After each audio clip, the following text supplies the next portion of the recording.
Kejaksaan Negeri Aceh Tamiang menetapkan Tengku Rusli sebagai daftar pencarian orang atau DPO dalam kasus penguasaan dan juga pensertifikatan lahan negara di kabupaten setempat.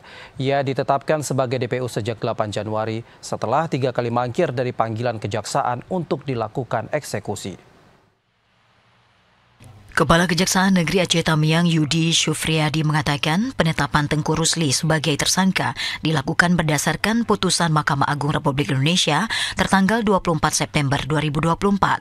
Setelah terbukti secara sah dan meyakinkan bersalah melakukan tindak pidana korupsi terkait pembayaran ganti rugi pengadaan tanah untuk pembangunan Makodim Aceh Tamiang. Selain itu, Tengku Rusli juga dijatuhi hukuman pidana penjara selama 4 tahun dan denda sebesar 300 juta rupiah, subsidiar 3 bulan penjara. Tengku Rusli juga diwajibkan membayar uang pengganti kerugian negara sebesar 5,43 miliar rupiah. Keputusan Mahkamah Agung ini sekaligus membatalkan keputusan Pengadilan Tipikor Banda Aceh yang sebelumnya membebaskan terdakwa dari jeratan hukum kasus korupsi.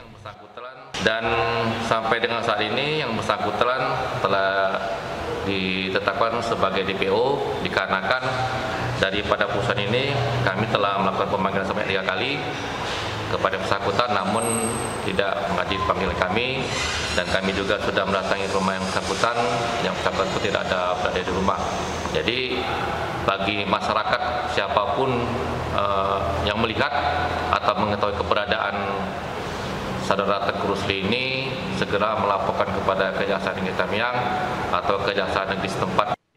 Kejari menambahkan nantinya petugas akan menempelkan poster DPO ini di tempat-tempat umum dengan harapan bagi masyarakat dimanapun yang melihat keberadaan Tengku Rusli untuk dapat segera melaporkan ke Kejaksaan Negeri setempat atau menghubungi nomor telepon yang telah tertera. Dari Aceh Tamiang, Abdul Razak, TVRI Aceh melaporkan.